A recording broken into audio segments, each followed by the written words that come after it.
สบายดีพี่น้องมาสุขสุขคนสบายดีนะลูกสบายดีป้าลุงก็งานแรงพี่น้องอากาศร้อนไปอะนะไอ้ยังไปเซ็นเอานำไม่เท่าน้อยก่อนพี่น้องเงินเดือนกันยังบ่ออกน้องพี่น้อง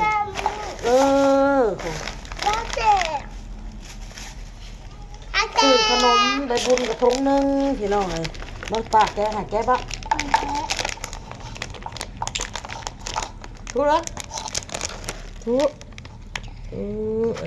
ลาไปบุญเอาไปโชคแล้วเอาโต๊ะทุกแล้วลูกเอาไปโชคเลิกโชคนะทุกโต๊ะทุกล่ะทุกไปทุกกันทุกพี่เอาไปโชคแล้วทุกกันทุกแกะเลยพี่น้องเราแกะแกะเอาไว้ไม่เข้าเลยแกะเนี่ยยังไม่เท่านะลูกนี่เอาไปกินกับโชคกินจังมาจีดกันนั่งอยู่ตู้พูดได้พี่น้องเลยพวกเห็นไหมเอาไปมาติดใจไปนั่นแหละอากาศร้อนพี่น้องน้องบอลเลยสิไปเอาจอกอีกลูกเจ้าค่ะจีหลมจอกอันนี้จะบอกนี่แกะอันก็ได้ห้อนป้าจักสิว่าได้พี่น้องห้อนแบบเอา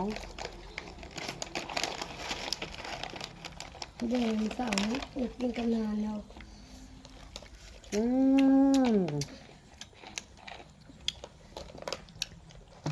น้ำเป๊ปซี่ห้อนผมไม่ชีกินอยู่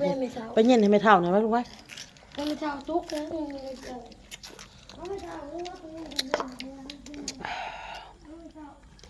มันห้อนพี่น้องเอ้ย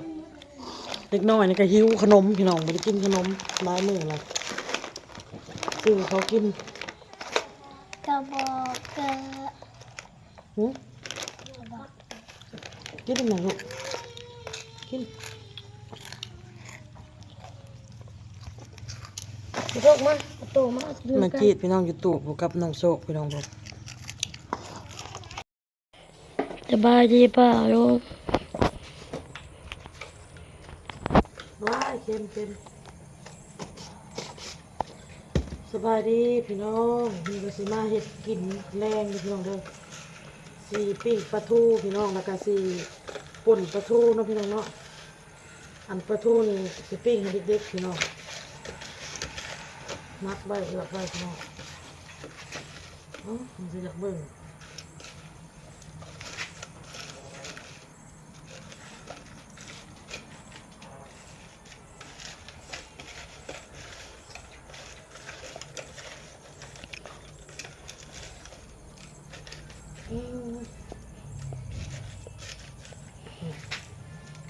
เอือกไว้มัดไว้เดี๋ยวจะข้างหม้อต้มปลาทูป่นปลาทูก่อนแล้วก็จึงสีปิ้งปลาเนาะพี่น้องเนาะก่อนอื่นก็จะจ่างมันน้ำพี่น้องหอมแดงจ่างมันเสร็จป่นปลา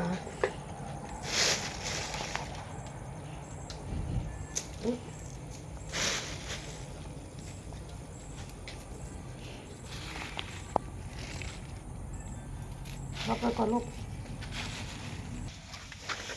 มาเก็บผักพี่น้องผักบัวที่เฮาปลูกเมียนเพื่อนเนาะ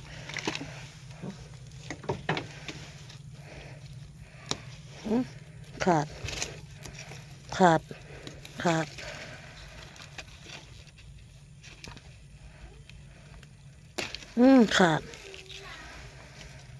ใส่ป่นปลาทูพี่น้องพอแล้วบ่ใส่หลายหอมเปย์ที่อ้นปลูกอะไรพี่น้องเอ้ย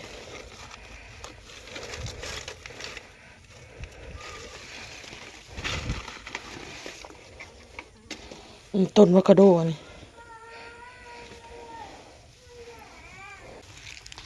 เก็บพอได้ไปใส่ป่นใส่แจ่ว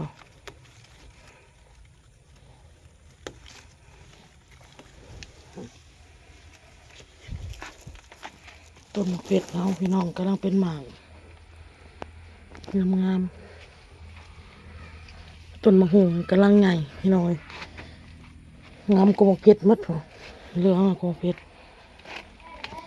มันจะเบี้ยพระอีตูโอ้ยนกพี่น้องนกเห็นบ่นี่นกจักนกอีหยังพี่น้อยปล่อยมันนี่ต้นมะฮุงเฮาอันนี้ต้นใหญ่เลยพี่น้องดอกพี่น้องต้นกระโถเฮาต้นกระเจียว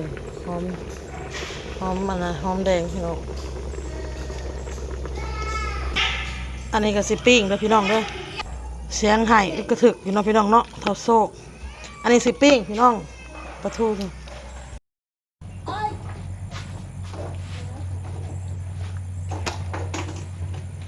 สบายดีพี่น้องมื้อนี้มาจากพี่น้องใจปลาแล่นก่อนพี่น้องเป็ดมะเขือหอมแดงเนาะ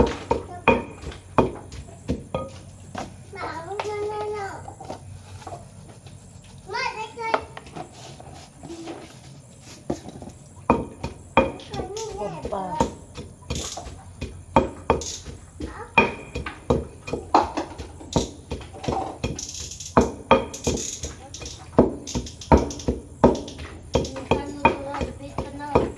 ต้นได้บ่ได้กินป่นปลาพี่น้อง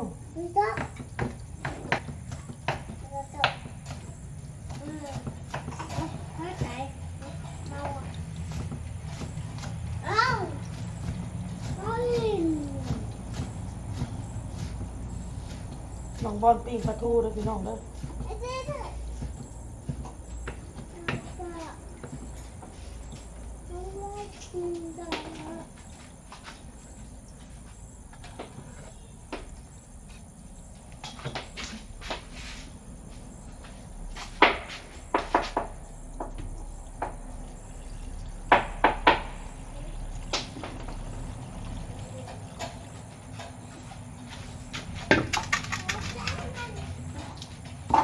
น้ำไว้หนึ่ง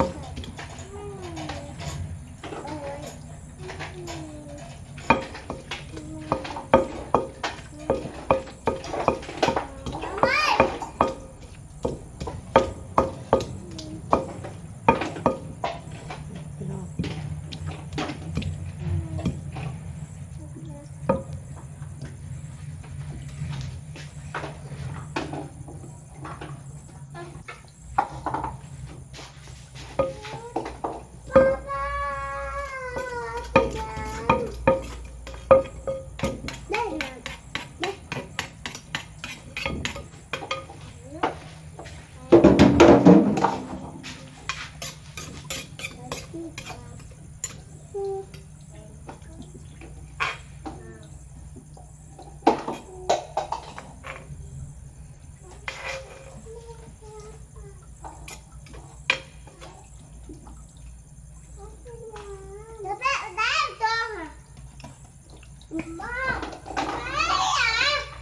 ยาเดี๋ยวพี่กันลูกลิ้นน้ำกัน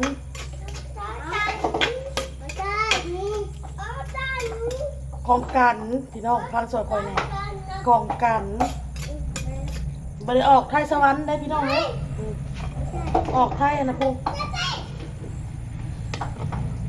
ออกไทยตะแกะได้ออกไทยมหาไซบ่ได้พี่น้องเลยกระปูแกะของการนี้เดี๋ยวนะออกไทยตะแคกแล้วหนึ่งมาขอกับหมักว่าวทางพุ่นพี่น้องขอจะซับพุ่นซับปีกกันโดดพุ่นโดดพี่เลยหนึ่งว่าวไทยตะแคกหนึ่งว่าวไทยตะวันขอกันขอไปเบิ่งคลิปเจ้าของบุตรหนึ่งว่าวขอไปเบิ่งคลิปเจ้าของบางทีก็อยากหัวพี่น้องบุตรหนึ่งสอดมหาไซบุตรหนึ่งสอดสวรรค์อยู่แล้วเลยพี่น้องนี่ป่นปลาทูพี่น้องยังปิ้งปลาหนองบอลละปิ้งอยู่เนาะเมนูที่เฮาเฮ็ดมื้อนี้ก็มีแต่เท่านี้แหละพี่น้องก็พากันกินข้าวกินน้ำพี่น้องปีกปลาทูหนองบอลละปิ้งแล้วก็ป่นปลาเนาะพี่น้องเนาะกินแรงเฮาเอาคลิปนี้อ้นก็สิได้ลาแล้วเด้อพี่น้องเด้อพอกับคลิปหน้าพี่น้องคลิปกินเดียวเข้าไปเบิ่งคลิปแม่จีดพี่น้องอ้นก็เฮ็ดคลิปเฮ็ดเนาะพี่น้องเนาะ ลาแหละพี่น้องขอบมุกขอบใจ FC มาทุกคนที่เขามาหลับชมหลับฟังพี่น้องสบายดีพี่น้องบ๊ายบาย